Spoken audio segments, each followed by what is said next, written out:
வாழ்க்கை வெறுக்குது அப்படின்னா நீங்கள் எதுவுமே ரிஸ்க் எடுக்காமல் இருக்கீங்கன்னு அர்த்தம். ஏதாவது ஒரு பணம் சம்பாதிக்கிறதுக்கு ஏதாவது ரிஸ்க் எடுக்கணும், இல்லை ஏதாவது ஒரு அச்சீவ்மெண்ட்டை பண்ணுறதுக்கு ஏதாவது ரிஸ்க் எடுக்கணும், இல்லை புகழ் ஏதாவது தேடுறதுக்கு ஒரு ரிஸ்க் எடுக்கணும். ஏதாவது பண்ணால் ஆட்டோமேட்டிக்காக பிரச்சனைகள் வரும். அப்போ தான் இன்ட்ரெஸ்டாக எப்பா டைலாக மாற்றுக்கப்பா. அதே கூணரு போர் அடிச்சு போச்சு. ஒரு லிமிட்டுக்கு மேலே அதே கமெண்ட் ரிப்பீட் பண்ணக்கூடாது. புதுசாக ஏதாவது யோசி. வேலை செய்ய மாட்டீங்களா? ட்ரை பண்ணு புதுசாக. ஆமாம், இந்த பேபி ஆயிலும் கொஞ்சம் விட்டுட்டு வேறு ஏதாவது டைலாக் புதுசாக போகிறீங்களா? அடுத்தவங்க போகிறத பார்த்தியே அப்படியே ரிப்பீட் பண்ணி காப்பி அடிக்கக்கூடாது தம்பி. புதுசாக ட்ரை பண்ணணும். கொஞ்சம் யூஸ் பண்ணி வேறு டைலாக்ஸை மாற்றுங்க. செம்ம கடுப்பாக இருக்குது, ஃபேன்ஸுக்கும் கடுப்பாக. அட்டாக் ஆன் டைட்டன் அண்ட் ப்ளீச்சா? என்ன அது ரெண்டும் நாடுகளா?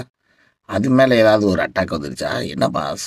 அதை பற்றி கொஞ்சம் நெக்ஸ்ட் கமெண்ட்டில் நீங்களே எக்ஸ்ப்ளனேஷன் கொடுங்க. இதெல்லாம் சர்ச் பண்ணதுக்கு அன்னுக்கு டைம் இல்லை, ரொம்ப பிஸி. பொது உடைமை எவ்வளோ அப்படின்னா சுயநலமாக இல்லாமல் பொதுநலமாக யோசிக்கக்கூடியவர்னு சொல்ல வரீங்களா?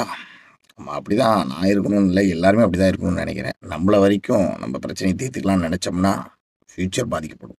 நண்பர்களே, இந்த மாதிரி கமெண்ட்லாம் எனக்கு தான் புரியாத அளவுக்கு நான் மட்டும் தான் தெத்தியாக இருக்கேனா, இல்லை உங்களுக்கெல்லாம் கூட புரியலையா ஃபேன்ஸ்? இதெல்லாம் என்ன மாதிரி கமெண்ட் எனக்கு ஒன்றும் புரியலையே. கண்ணாபின்னான்னு போடுறாங்க. கொஞ்சம் எக்ஸ்பிளைன் பண்ணுங்கள். சிங்கிள்ஸ் வரீங்களாவா? ஏன்னா சண்டைக்கு விடுவாங்களே, ஒத்தைக்கு ஒத்த வரையால ஒத்தைக்கு ஒத்த வரையா பார்த்துக்கலாம் அப்படின்னு வாங்கல, அந்த மாதிரி சிங்கிள்ஸ் கூப்பிட்றியா? இப்போலாம் நான் சண்டையெல்லாம் நிறுத்தி ரொம்ப வருஷம் ஆகுது. இப்போலாம் சண்டைக்கெல்லாம் யாருக்கிட்டையும் போகிறதில்ல. நம்ம பாட்டுக்கு நம்ம.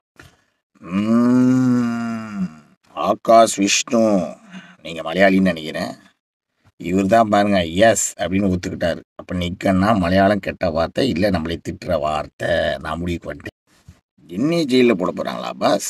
ஒருத்தருக்கு ஒரு வேர்டை போட்டிருக்காரு, அது என்னன்னு நான் கேட்டேன்னா என்னையே போட மாட்டாங்க. அந்த வேர்டை முதல்ல போட்டாரு பாருங்க அவர் தான். அதனால தான் பாருங்க ஐடியோடு நான் வீடியோ போட்டேன். அப்படியே விட்னஸ் எடுத்து நான் காட்டிடுவேன் டவுன்லோட் பண்ணி. அப்போ அவர் தான் போடுவோம் பாருங்க. இப்போ கூட இவர் தான் போட்டிருக்காரு, அகில உலக கன்னிக நற்பணி மன்றம் அப்படின்னு போட்டிருக்காரு. இப்போ நான் அப்படின்னா என்னன்னு நான் கேட்பேன். அப்போ தெரியாமல் தானே கேட்குறேன், உண்மையிலுமே தெரியாமல் தான் கேட்குறேன். அப்போ என்னையே போடுவாங்களா, அவர் தூக்கி ஜெயிலில் போடுவாங்களா? நீங்கள் சொல்லுங்கள்.